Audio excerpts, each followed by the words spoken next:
And good evening, ladies and gentlemen, and welcome to another exciting Vobes One-Eyed Kenobi Showbie with me, Richard Vobes, on the 10th of December 2021. On what has been here in the UK, certainly in the south of England for sure, a rather nice sunny day, a little bit chilly, with a slight wind. But I was out, I can tell you, I was on the pier, I was sunning myself. There is a space on Worthing Pier, I kid you not, there is a single space, there might be more than one actually, there is a little space, a little corner in which you can get out of the wind, even if it's now, I always get this wrong, is a wind, do you describe the wind the direction it's coming from or the direction it's going? Always get that. People tell me, they say a north wind, and they go, yeah, what is it? Is a north wind coming from the south or is it travelling north? Well, anyway, whichever way it is, if the wind is coming from the never eat shredded wheat, if the wind is coming from the west, vroom, like this, and you're facing the sun because it's setting in the west or heading over to the west, then there is a place on Worthing Pier where you can just stand, very nice, right by the pavilion, actually, where you're shielded from the wind, but you're not shielded from the sun, and you can get some of those very important vitamin Ds. Because this time of year, of course, as you jolly well know, I'm sure you do, you've got to get out. As soon as that sun is shining, you've got to get out and take off any hats and coats and things, stripped right down to your underpants, and get some of that lovely sunshine on you, because it's very health-giving and will get you through the winter blues. And you know there's all sorts of bits and bobs and viruses, never mind the big thing that everyone's talking about, but other things as well, just the common cold and all the rest. You want to get as much as that to keep yourself healthy. So there you are.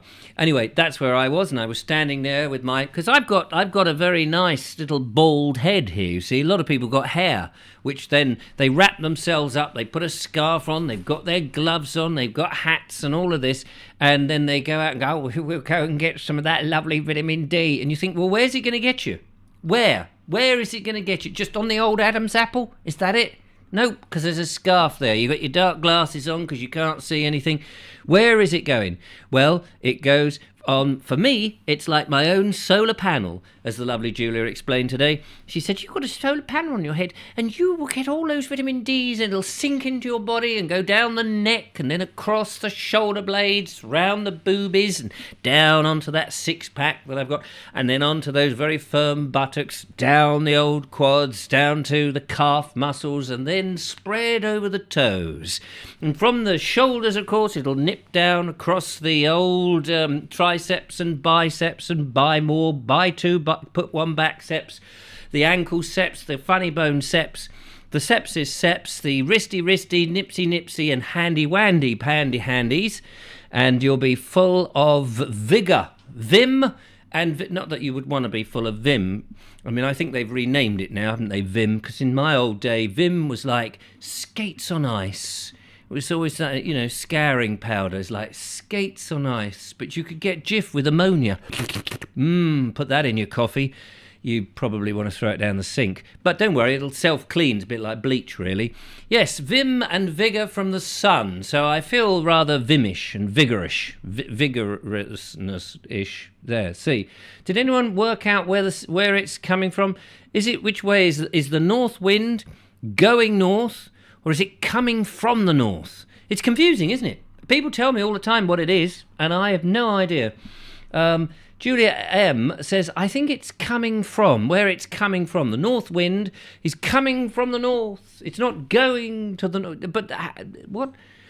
Julia M. also says, you always have a healthy-looking complexion, Richard. Thank you very much, Julia M. It's very kind of you to say that. I do my utmost, you know.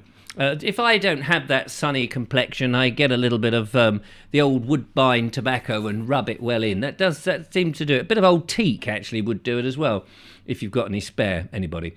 Lots of lovely people coming along for another hour of nonsense here. It is going to be a lighter show tonight. There's not really that much happened in the world of politics that we need to worry ourselves about. It's all ticking along. Yesterday, yes, I know, we had a very serious debate towards the end there, and that was all good and what this show is about. But today, it's a lighter mood. The mood of the country is moving on. We can get more serious perhaps over the weekend when there's no shows. Yes. Oh, yes, and by the way, there are no shows over the weekend. And bloody right, too, because I've been doing this every day for the last week and whenever it was, or the last 2 weeks, and we're going to be knocking them out, as somebody once said to me. I didn't know what he meant, really. He said, I can sit in the van and knock one out, and I didn't know what he was talking about. But anyway, we can knock out the shows during the week, but at the weekend, I can put my feet off, take my feet off, and twiddle my toes. And if you can do that, Gunga Din, you're a better man. And so that is how it goes. Mark Burgess says, how's the molten brown doing in your bath times? Oh, yes, it's fantastic. I shove it down to clean the old drains. It's marvellous stuff, I can tell you. I put it down there and all these funny little creatures come straight out the plug hole through the little grill. They go, what's this? What have you been shoving down here? We like a bit of bleach. Don't shove this molten brown down here. It's like some sort of lather with a beard going down there and fuzzying up these insects, if that's at all possible. Turbo Stream says you need to supplement Vit D in the winter months. The sun isn't strong enough in the northern hemisphere. Do you know, actually, I do take vitamin D in the summer, in the winter. I do take some of that as well, because as you are quite right, you don't get enough of it. So there we are. Tall Podge Rog says, take the weekend off, Richard. You deserve it. Thank you. Thank you very much. This morning I was putting the final touches, which weren't terribly nice, to tomorrow's video. No, I was stuck inside in the early part of the morning, editing away in a very cold room with 14 layers of jackets and coats and armadillos, and I had all sorts of nonsense on my head to keep myself warm. I had a truffle wrapped round my throat, and I had kidney plants put onto my fingers. And I can tell you, I wouldn't try editing in any of that because it's very cumbersome. Daniel Watkins says, hello, Paul, which is good. David Vad says, molten brown, texture like sun. Molten brown, texture like sunlight. Yes, every time, when Gordon Brown was Prime Minister, I just could not get that tune out of my head. Gordon Brown in the Prime Ministership. Thank God we got rid of him.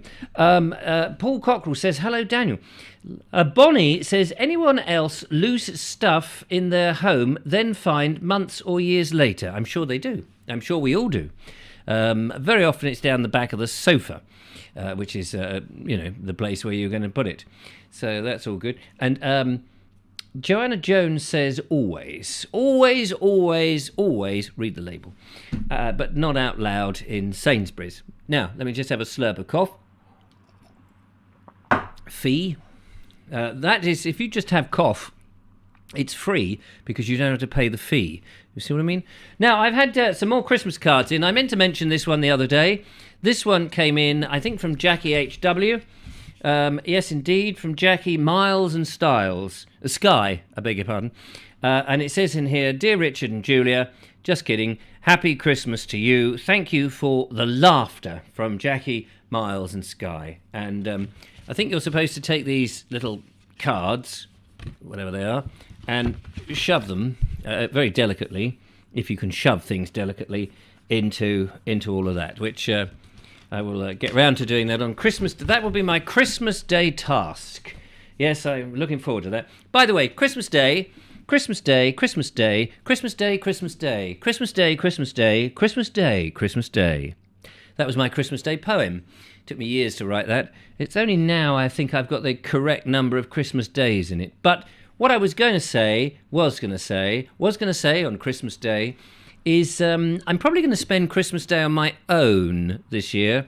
My children, I saw my younger son, Billy, he came round, and I whacked him back on the head again, and then he was unconscious for another few days. But when he came round the next time, I said, what are you doing at Christmas? He said, well, if you don't bash my brains out, Dad, he said, we'd rather that you didn't come round. Oh, why is that? He said, well, it's our first year in our new flat, and Sharifa and I, that's his girlfriend, we want to spend it alone. I thought, but you spend every night alone in your flat.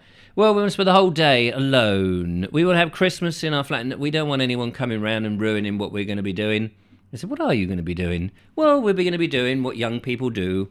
Probably watch the telly, play a few games, and probably get drunk. Oh, there was I thinking it was going to be some debauchery and orgy of some gorging on Christmas food, but maybe it isn't any of that. So I shall be sitting there on my own. Now, I know my son Stanley, he's probably got his 2 children. He probably won't be wanting his dear old dad to pop round on Christmas Day because he'll be dealing with the grandchildren and it's all too much. And, oh, we don't want that old bald fart coming round. None of that business. So I shall probably be sitting there on mine. Of course, I can't go over to George's because she's on the other side of the world. And even if I could, I wouldn't be able to get a flight. Because of various vaccination issues that we don't want to talk about on tonight's show. So I would probably... Now, I have been invited by a number of people. I think Ron and Elaine said, well, if you've got nothing to do, you can always come over to us. We've got a few chores you could do, put on a pinny and do the washing up. We'd be more than happy for you to come over. We're going to gorge ourselves silly over here and use up loads of tin pans and pots and things. But you could get into the little skivvy cupboard and clean it all up. That would be great. And also you could go around and freshen up the bedrooms a little bit. I said, you don't want me freshening up the bedrooms, not if I've been eating the wrong kind of food. The freshening up of the bedrooms that you'll get from me will be quite grim, to be honest with you, and you probably wouldn't be able to sleep. You'd have to have the window wide open. So they grimaced quite heavily at that and thought, maybe we're out on Christmas Day. I think a couple of other people have said, oh, Richard, you must come out. I think Mr. Suggett has actually invited me, said it was, but and I think Julia said her mother would, Helen, would invite me over to Christmas, and it'd be lovely to go over there. But I'm thinking, what I'm thinking is, ladies and gentlemen, is I am thinking of having Christmas at home on my own, but with an open door policy, just to get rid of the heat from the SE, you see. Sometimes it gets very hot. No, I thought I might make some, seeing as I'm now a master baker, I said, and quite a good debater, I thought I would make up some more mince pies and some mulled wine, get some mouldy old mince pies, mulled wine. And if anybody if anyone else was twiddling their thumbs and thought, well, I got nothing to do, I would have an open door on Christmas Day and people could drop in. Now, I don't want people to drop in at sort of 8 o'clock in the morning and stay till 6 at night, because you know what it's like. It's nice that people come in, but don't take liberties. 5 minutes and you're out. 1 mince pie, half a smidgen of mulled wine, and thanks very much, get out. Don't want you to linger any longer than necessary. But it'd be nice if, a cup of tea, maybe a cup of tea, on your way to wherever it is, where you're going to some big spanking party with 200 guests and all that, all wearing masks by a very shivering window, social distance to the hilt, but not actually having a get-together, just so happens that you're in the same house, which you've now suddenly called a pub. It just suddenly for that one morning, it's a pub. It's all right. We can do this in a pub. So if you're on your way past it, that's what I'm thinking of doing. Turbo Stream, you could drop round if you like from Birmingham. It would only take you about 3.5 hours to get down here. It'd be lovely to see you, just for 5 minutes, and then you can sling your bleeding hook. But, hospitality from the Vobes. Come into the room, I'll even hoover the floor and I'll bash down the sofa. How about that? That would be nice, wouldn't it? You'd welcome that. There might be a bit of dust in the room if I've just done it. I might have issues with the fire. I may not even light the fire. Come and freeze at the Vobes Christmas knees up. Can't have a knees up. Anyway, that would be the thing. So that was that. Now, I also got...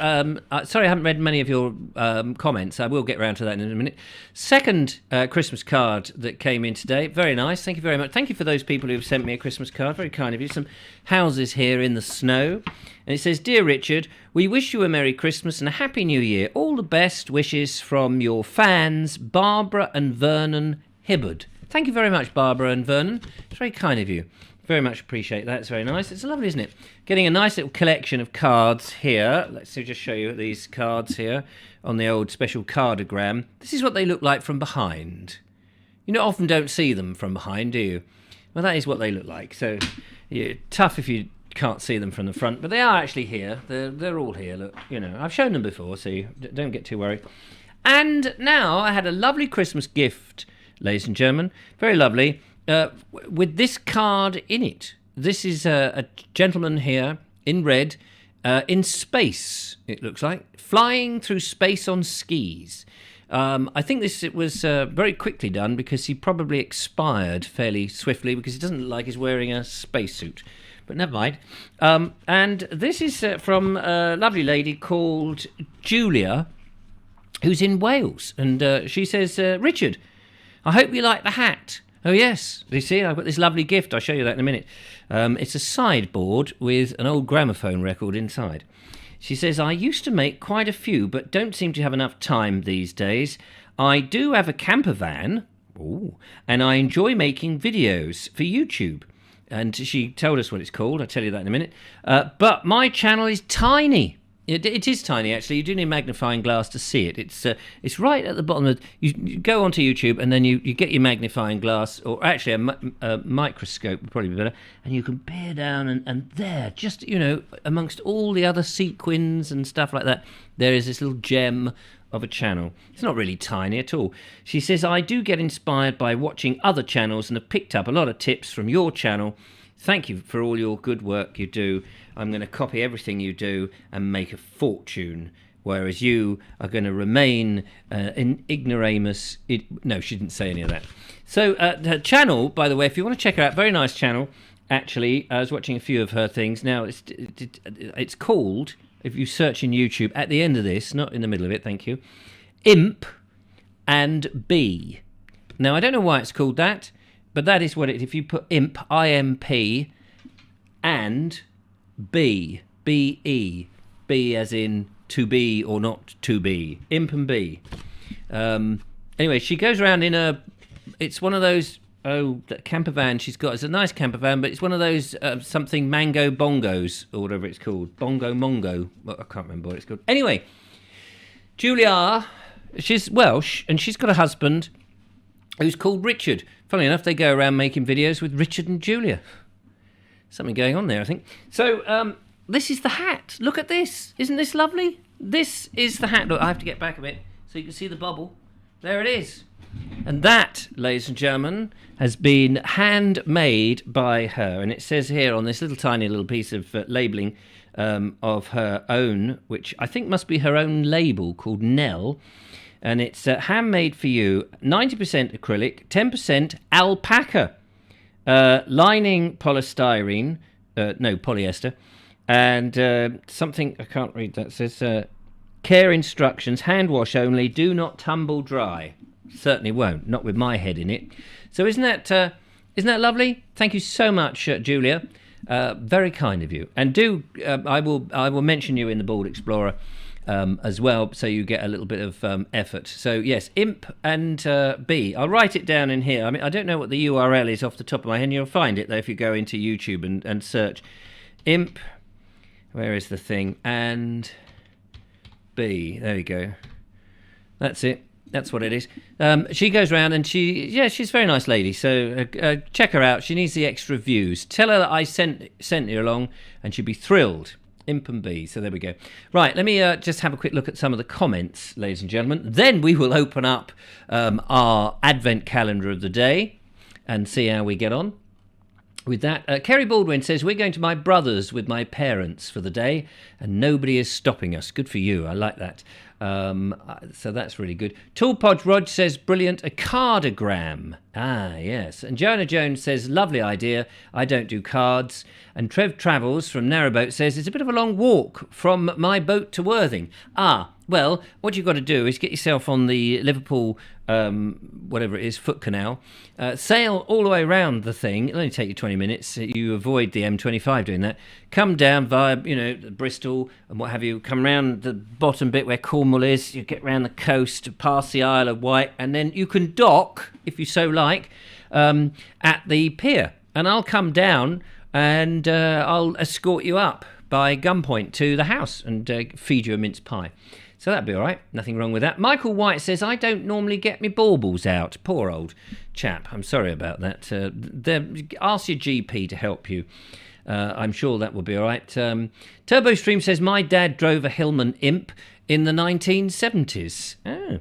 My mum used to have a Hillman imp. She crashed it, got out. She had a terrible limp. But there you are. What can you do? Love the bobble, says Stars. It's a lovely bobble hat, this. I seem to have got this bit in the wrong place. I think you've got to have that bit there. Where is it? It's there it is. You've got to have that in front. It's like the third eye, isn't it? There we are. Lynn B says it's a nice colour. Thank you very much. The lovely Julia says imp of B, or rather than and. Yes, the oh, it's of. Oh, yes, of course it is. Imp of B. I don't know. Sorry about that. I misread it. Yeah, imp of. Imp of.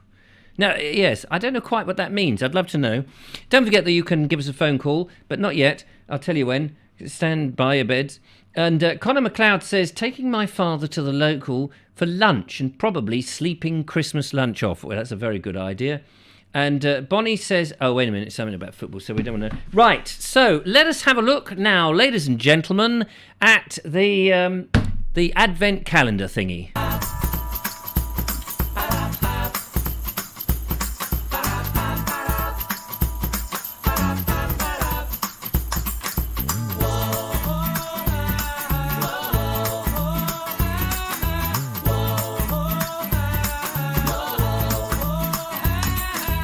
All very exciting here because we're opening another door in the Vobes Advent calendar towards Christmas. And it's the 10th of December. What is behind the door today? Let's have a look. Remember, this is care of Mark Burgess. Thank you so much, Mark. Very kind of you. Here we go. Ta-da! I recognise those two. Yes, that is Laurel and Hardy. Apparently, they were inspired by a children's television series called Snug and Cozy. Unfortunately, due to a mix-up in the time-space continuum, Snug and Cozy wasn't actually broadcast until after Laurel and Hardy's death, which is a bit of a shame. But they nicked all the ideas and were very, very famous, whereas Snug and Cozy have disappeared into the eons of time. However, the quote there is, be happy, stay happy, and be yourself.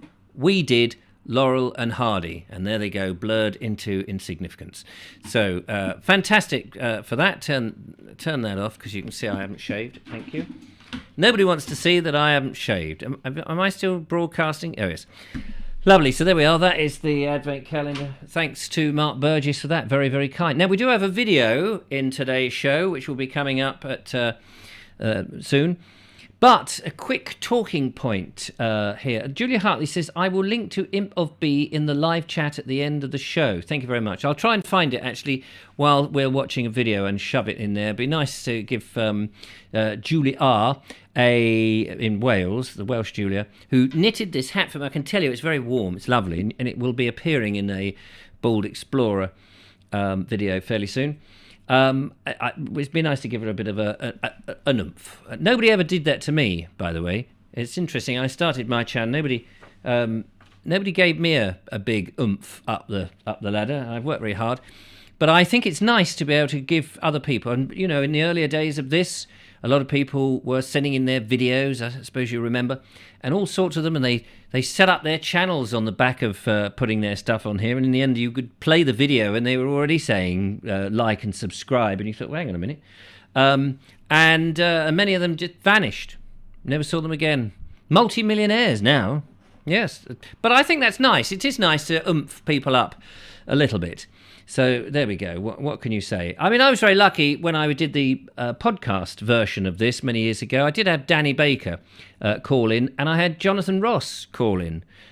Really, I mean, I'm not joking. They really did, unexpectedly, when we were doing a cam show, and it was lovely. So it didn't do me any favours whatsoever, to be honest with you. But it was nice that they called in. Guy GFM says, found them and subscribed. Thank you very much. That's marvellous. That's what it's all about. When you're in this business, the YouTube business, it's not about competition. It's not about that. We're all in it to try and help everybody else because, you just stumble across something and you think, hey, this is interesting. Have a look. It might not be your cup of tea, in which you can unsubscribe or what have you. But if it is, there we are. The lovely Julia's found it. Fantastic. We all stand on the shoulders of others who have helped us in life, says Bonnie.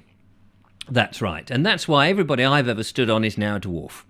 or a midget, because they've shrunk. It's a good job I'm not too heavy, really, otherwise they would be just a splat at the bottom of the garden. Now, here we go. Yesterday we were talking about fancy and expensive advent calendars, weren't we? And I did rather take the mickey out of what's her name, Bonnie's, because, well, she sent the video in, so I thought, blimey, that's an expensive looking thing. And when I looked it up, I was rather gobsmacked. And anyway, we looked at that, we had a bit of fun. Hope Bonnie didn't take it the wrong way. And it was very nice, and she's got all that sort of face fungus cream, and I'm sure that it will do all the things it's supposed to do. But here's the question for today, then, talking of fancy things. I was just trying to find things to talk about in today's show that wasn't politics.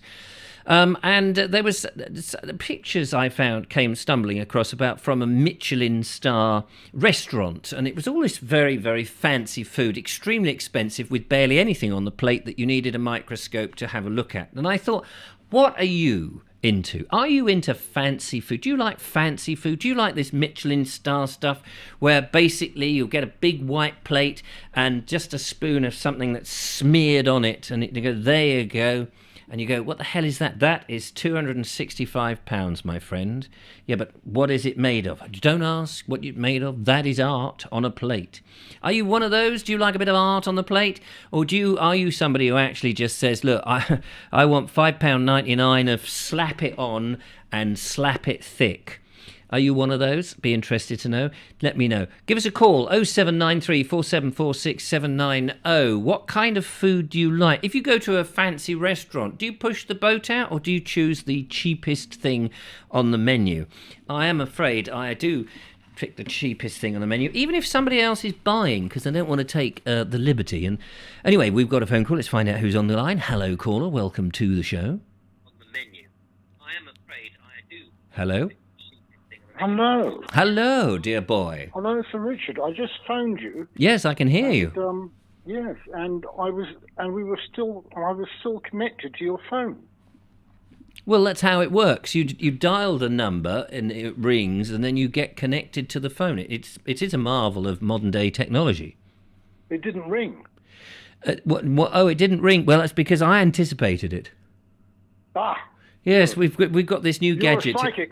Yes, we've got this new gadget in the studio. It's called Eric Lets Me Know When a Call Comes In Before It Actually Happens. Do you know the one thing that politicians don't have, and they often tell you they do not have it, and that is a crystal ball. They often say, well, I can't tell you what's going to happen because I don't have a crystal ball. And you often think, well, go and get one. Go and buy yourself. I mean, if everybody bought every MP in the country a crystal ball, they would not be able to do that gag and go, well, I don't know what's happening in the future. You go, well, there's a crystal ball. Go on, have a look. So we've got one. In answer to your question, no, not big white plates with little dribbles of sauce on them. You're not into that? No, I'm into fish and chips. And steak and kidney pie and chips. What did you do when you were out I mean, you could have steak and chips in Texas, but what you didn't have fish and chips. Did they have fish and chips? There was one place which opened up place for and chips. Fish and chips. One place, yeah. Right. And pie and chips. And he also had another place which... a British pub, which I'm not going to bother, because there's that show where there's a bloke from England who goes in and rescues failed restaurants. Oh, yeah. Yeah, and he went into this place that bloke had. It was very sad. But no, you also raised Christmas cards, and I found out that my son's mother-in-law has sent 145 Christmas cards this year. 140? I wonder if any of your viewers can get close to that. Blimey. I wonder if they can. I mean, I have to say, I don't send out Christmas cards at all, mainly because if I see somebody, I can say Happy Christmas, and so I don't see the point of that. And if I don't see them, they can just know I'm sending them those happy Christmas. Because in the end, it's a lot of money, isn't it? I don't like e-cards. I don't like those because you can't put them on the wall. I love getting them. But at the same time, I don't send them. It's mean, isn't it? Well, the other thing is, can your viewers remember having to lick the flipping stamps. Oh, Can you imagine having to lick 145 stamps? You'd be dead. Yes, that's true. Well, it's probably a good protection against coronavirus. But these days, because you pull them off, don't you? You pull them off and you stick them. They're all stickers. You stick it on. Yeah. Yes, you see, it reminds you of your childhood. That's the thing. I started to like this. Just stick it on. Just said, Mummy, look, I've done 153 stamps. What do I get? You get a little sticker for that. There you go. Oh, thank you. I sure, dear. I can remember when relatives, when I was a kid and relatives sent postal orders. I think that was my father's influence. No toys, money. Yes. Billy Bunter was always waiting for a postal order, wasn't he? Hey, don't worry, I've got a postal order coming. Oh, well, that's all right then. Yes, £2 sixpence was a good one, but £2 and sixpence. No, sorry. 2 shillings and sixpence. 2 shillings and sixpence. Lovely. That was a good one. Yes. Yes. 5 shillings. Oh. Did you ever? Just slightly changing the subject from the Michelin-style food, but did you ever buy premium bonds? No. I've got some premium bonds. I was given £2 worth of premium bonds in something like the 1970s, early 1970s. And then I bought some when I was working, and I've still got the paperwork, and I think I had to buy 10 of the others because they would suddenly, you couldn't buy them as one-off, so you had to buy a batch of 10. And I did check them out the other day. I won nothing. I did read that... nothing. I've had him for all this time, nothing. No, about 20 years ago, I did. Nothing. Sorry to interrupt you, but I just wanted to reiterate the point that I did not win at all. I've had them for so long, and apparently you can cash them in and get that 12 quid back. Oh yeah, which is worth what now compared to what you paid for it? Well, exactly. It's gone down in. That's what they say. Anyway, sorry, I interrupted you, but I won nothing. Yeah, well, I did read about 20 years ago that that premium bonds were a good investment if you stuffed about £20,000 into them. Mm. But who had that money? Well, my friend Nigel Cooper, when he sold a flat, whilst he was in between buying something else, he had some spare money, and he bought premium bonds, 20,000, for a short period of time, and every month he was getting 50 quid or 100 quid payout. That's it, yeah. And do you know how much I got? I may have told you. I got nothing. Nothing. Not even a snifter. My numbers... I don't bother with the lottery because you know what would happen. I'll get nothing. Oh, You come from nothing, you go from nothing. Sorry, what were you saying? Yeah, no, I used to do the lottery in Texas, and I was one digit on one number away from the big win. Oh. And I think... What sort of money do they... what is the jackpot in Texas? Oh, millions. Millions. And you got one number away. One digit on one number away, and I got $60. It's like there you are. You've been sweating away, and you get one number, and that's all you get. Not even a few thousand. No. So I haven't tried it here yet. I might do it. It might be a laugh. But I don't know. I honestly don't know what I would do with the money. What would you do with £100 million? What would I do with £100 million? Well, I would make a film. I would make a feature film. I have a feature film. I have 2 feature films that I would like to make. One is I've written the script for it as well. Is a snug and cosy feature film with 2 aliens. Of course, obviously these aliens might now have to be in wheelchairs and Zimmer frames, but so that might not be the one that gets made. But the other one could still be made. I think it could still be made, and funnily enough, it features Worthing Pier. I was living in Horsham when I first had this idea for this film. It was a comedy character. It's almost a silent movie. I was inspired by, funny enough, Jacques Tati. And it's a film that's based about this chap who inherits a pier, and he doesn't know anything about it. and he gets this railway on the pier, and there's lots of fun going on, and the whole seaside town is all against it because they want to get rid of the pier, and he's the only one the story goes on. But there's things going on in the background. So because this is what I liked about Jacques Tati. Stuff was going on in the background that it's not part of the plot, but it's part of the world. So down on the pier, down on the seafront, you would constantly see these, the gags would take time to build up, so you wouldn't see it all at once. So in other words, one scene would be going on in the background. That would be a couple of vans coming down, and there's some blokes pulling out something heavy from the van, and then later on, you're on another scene, and you just catch in the background these same blokes are now putting whatever it was in these black plastic bags into a boat, and then later on. And meanwhile, all sorts of things are going on. There's all these little running gags, and eventually you see these boats out at sea. You're on the end of the pier, and there's this dramatic scene going on, and a bit of an argument. And in the background, you see these people with these black plastic bags chucking this white stuff into the sea, and you think, what the hell's going on? And then later on, the camera just passes by where a whole load of these black sacks are, and you just catch the word salt. And so, of course, these people are the people who put the salt in the sea. That's the concept. But the gags are sort of dripped in and another one it's ages since I had this, but I had this idea. There was in this room, in a bedroom, and there's these 3 pictures of landscapes, and on each different wall, and beautiful landscapes. And on one wall there's this tractor, and when you come back into the scene and something's happening, this scene on the left-hand wall, shall we say, is now ploughed, and the tractor is in the other wall.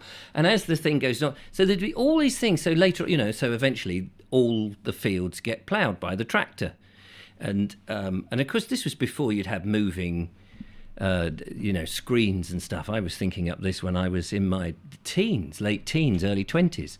And so I've got this script somewhere of this film with all this stuff going on, and then the main story, which holds it together, and all these little gags. So that's what I would do with the money.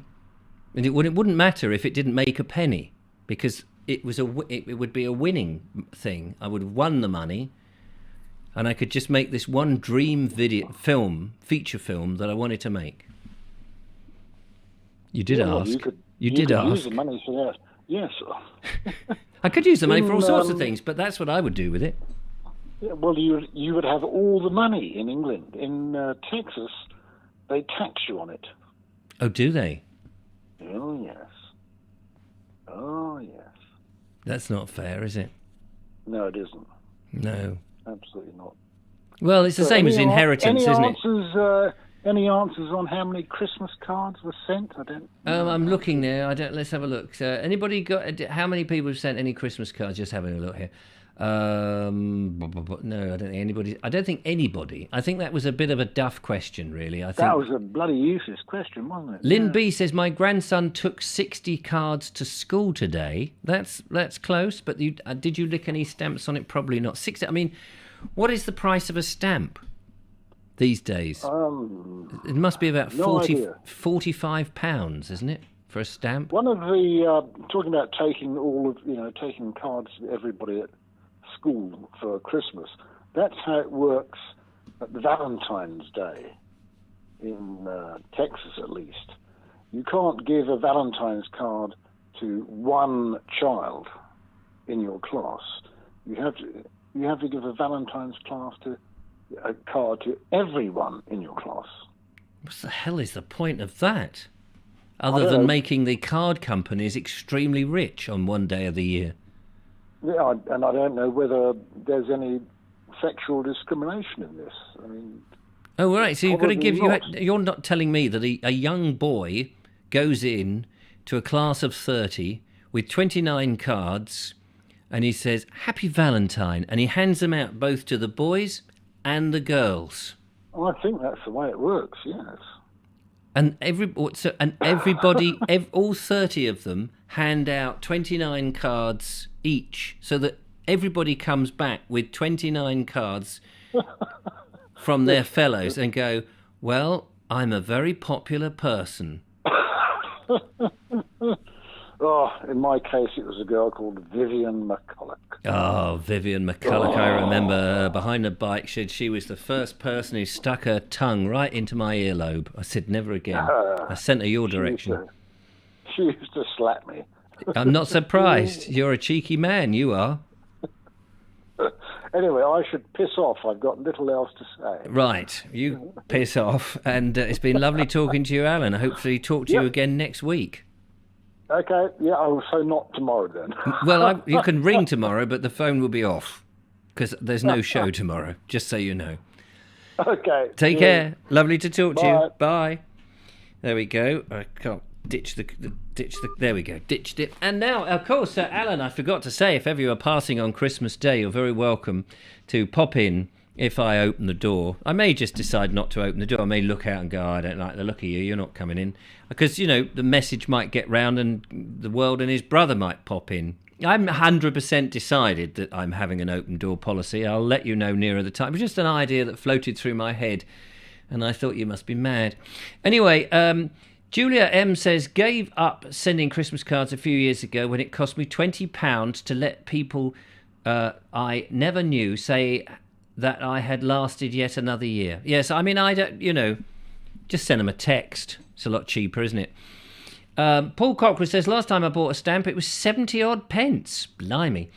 Mr. Basilby said, if I won £1 million squid, 90% of it would be given away. Well, you could give it to me. I'd make my film. A cheap budget version of it, of course. Sensible Paul says, I'm behind this chap in the supermarket and he spent 30 quid on scratch cards. Did he win anything? That was the question. Alison O'Brien says, I'm just having a baked potato with cheese salad. Yummy. Oh, yes, that's right. We were talking about food. And Jackie Lowe says, evening, I'm late to the party, but I've bought prawn crackers. Ooh, I'm not into fish, so I can't eat those. First class, 86p? My goodness, there was I thinking... It's probably about 40p by now, isn't it? Because the last time I bought one, I think they were about 36p. It's 86 pence for a first class. I mean, you could probably get a first class ticket to Nottingham and back for the same, could you not?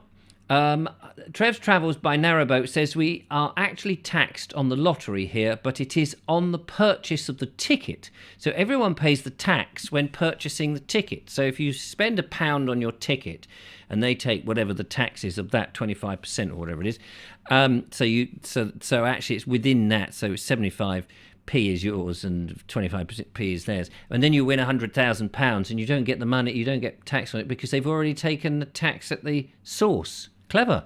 See, that's much. I wish they did that with inheritance. So you never, you know, you get the person who's got the money has paid tax all his life, put some money by, dies, that money gets divvied out between the relatives or to whomever it is bequeathed, and because he's always paid tax all his life, that money should come back tax-free. But oh no, I know about how inheritance tax works. Thank you very much.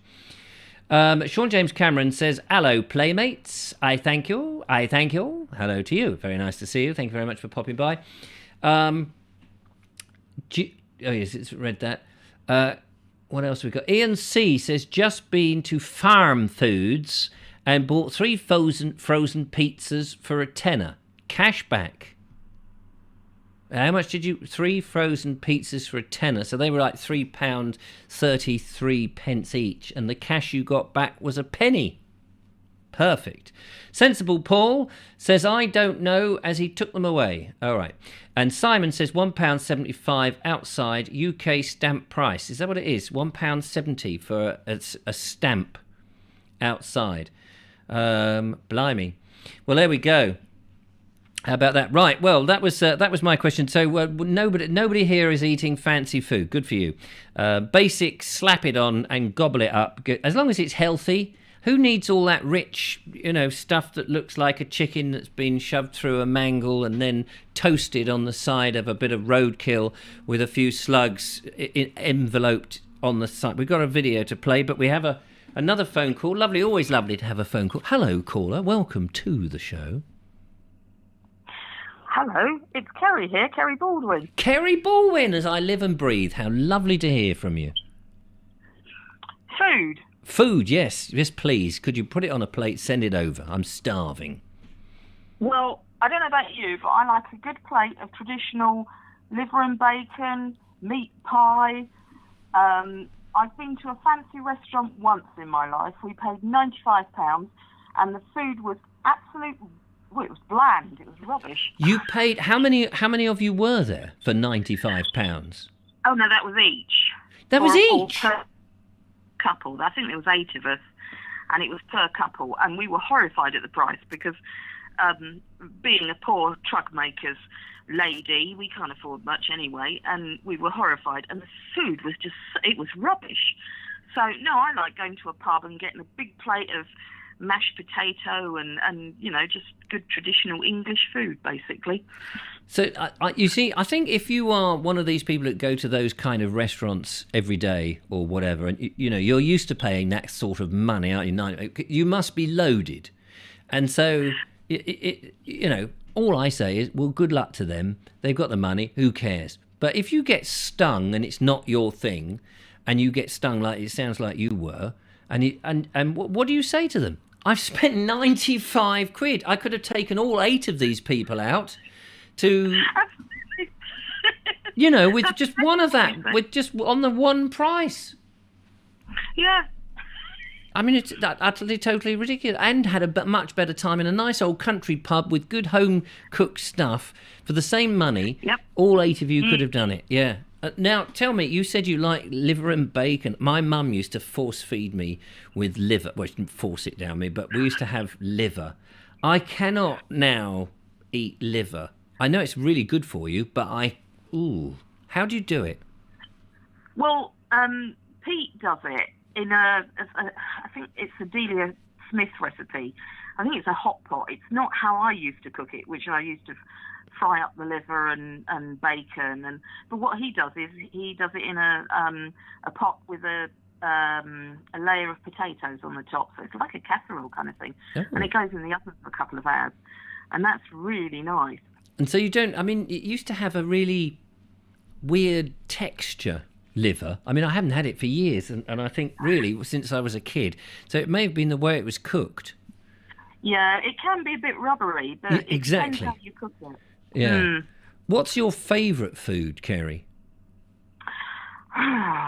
Well, bangers and mash, actually. Bangers and... I was going to say, because sometimes your favourite food is often a food is a go-to food, but you may not say, oh, well, that's not necessarily my favourite, but it might be the one that you have more than any other.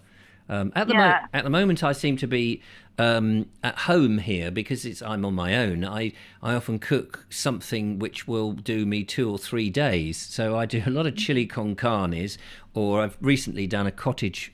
Is it a cottage pie or a shepherd? No, a cottage pie because it's meat. Mm-hmm. It's mince. It's beef, not lamb. Or I do a chicken stir fry, and then I can use the. I'll cook the chicken and some bits I can use the next day. So I organise my food around the fact that if I can just warm something up the next day as seconds, I'm all for it. Yeah, we do that a lot. I tend to cook. I do a lot with mince, not particularly chili con carne, kind of my own thing. Lots of vegetables and maybe a tomato-y base sort of sauce. And I add pasta to it or something. I quite like Italian food, but I've overdone the pizzas. I've gone off them now. Oh, I don't do... I mean, I cannot... Well, I had a pizza... I was going to say I cannot remember when I had a last pizza, but I was taken out to dinner by somebody recently, and I had a pizza. Now, who the hell was that? It's not often I get taken out for dinner, and I'm ashamed to say... Oh, Mark English, of course. We were out filming that video that we did with Mark where we walked over the hills in Surrey, and he took me to the pub at the whatever it was called, and there wasn't not a huge choice on the menu that I was interested in, and there was some lovely pizza. So I had this massive chili pizza, which was nice. But ordinarily... I cannot bear those shop bought pizzas that are cardboard with a smear of tomato on it and something else crawling about on the top there. I mean, and laced in some strange oily, lardy, probably seed oil. That's palm oil or something. Ooh, I can't be doing any of that. No, I used to eat a lot of Domino's pizzas, but no, I've gone off them. Yeah. Too many, and they're really not that nice. When I was married, my ex used to we used to do homemade pizza, so we'd make up this base, and then we would just top. Also, I mean, it was never quite like a pizza, I have to say. It was more like cake, because you'd have this thick bready type thing, and then this huge amount of tomatoes, cheese, hams, and what have you. And it was like a bit of a cake that was warm, but it was very nice actually. I've never made it since, but that's what we would do. I prefer an Italian base, which is very, very thin. And in fact, we used to do them on a sort of like a large tortilla and use that as a pizza base. So it's very thin and crispy. I don't like American thick bases. Now, what are you going to be doing at Christmas then? Are you cooking? No. Well, actually, yes, we are. We're going to my brother's house with my parents, but my brother and sister-in-law have got to meet their parents in the morning, and they're leaving us in charge of the cooking in their house. So. Oh right. Do they have a nice kitchen to cook in? Well, it's better than ours. It's right. Bigger than ours. So. And so, are you doing the whole thing? Are you doing the roast turkey and this, that, and the other? Oh yeah. Oh yeah. Yes. Roast turkey. Pete makes a nice proper gravy and bread sauce and the whole lot. So it nothing out of a packet. Oh, and where is your brother's? He lives at Punnett Town, which is near Heathfield, so it's not far from us. Oh, that's not, and that's where you're going to be, is it? Yeah. Just give me the address. I'll make sure I'm there. No, it sounded delicious what you were going to cut. I hope it goes very, very well. How brilliant. Well, it's so nice of you to call in, Kerry. It just goes to show... I thought I would. Yeah, goes to show it's possible, and it's lovely to hear a lady's voice on the show calling in. And what a shame lovely Julia is not here to be able to converse with you. So you'll have to ring. You'll have to ring again on Monday or Wednesday, because Julia will slap me for missing out. She's like that, mean. Well, now I've done it the first time. It'll be easier the second. Yeah, and have I bit your head off? No. No, there you go. Glad you said that. Because, sometimes heads can get stuck around your teeth and it's all a bit much. But, no, how brilliant. Thank you so much for calling in. I really, really appreciate it. It's a pleasure. And give our regards to Pete. Is Pete your other half? Yeah, give our regards to Pete. Yeah. And how fantastic is that? Right, I better go and show this video of Bernie's. He's been waiting patiently for me to show it, so we'll go and do that. Take care, Kerry. All the best. Bye. There we go. That was Kerry Baldwin ringing in for the very first time, and I don't think I was nasty or rude or anything like that. How lovely is that? So yeah, feel free to call in again, Kerry. It was lovely to talk to you. But we was playing this video. Lots of lovely comments. Thank you so much for all your comments. But we will get to the video now because time is slipping through our fingers as it does. So here we go. And this is part 3 of Bernie's look at the, I don't know how you pronounce this, the Llŷn Peninsula.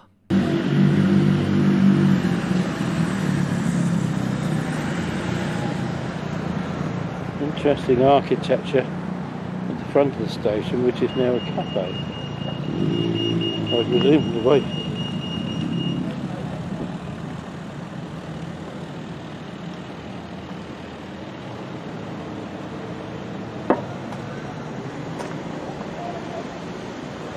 The ladies must be through here. Now, there he is warming up.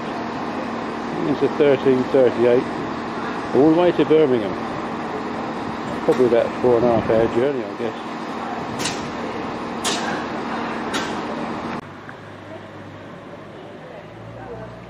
Well, I found this side street here. Obviously some very interesting buildings. I haven't found the church with the spire, but there is a nice old church up there, and it's another one of the old chapel buildings. I'm just zooming in on it there. I think it can be best seen from a distance. And Salem Church and the date.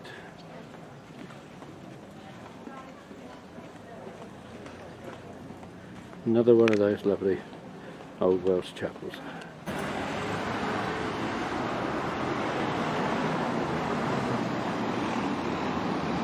Our driver bought a Welsh bow tie in that gift shop a couple of years back, and when he got home he wondered why the only method of fastening it was a piece of Velcro.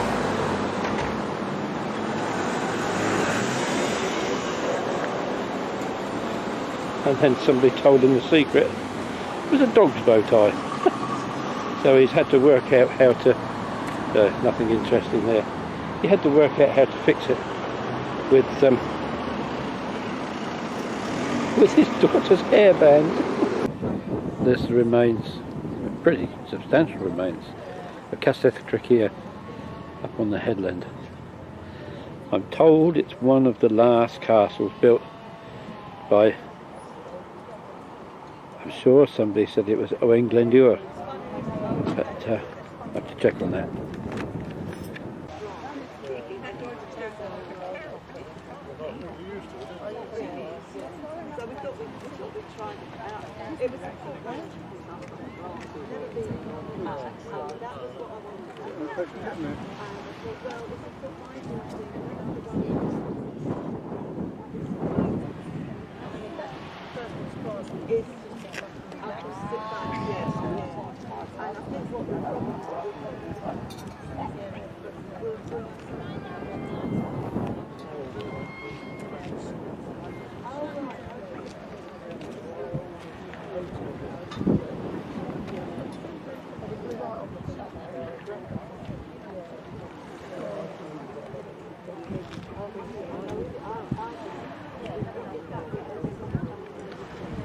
Lovely.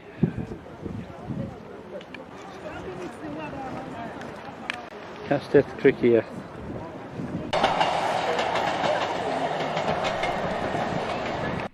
Well, that certainly made me feel that it was a bit warmer than it is at the moment. Lovely to see that. Thank you so much, Bernie. The sea and the scenery and the old buildings, how lovely, and the old people. But how very lovely.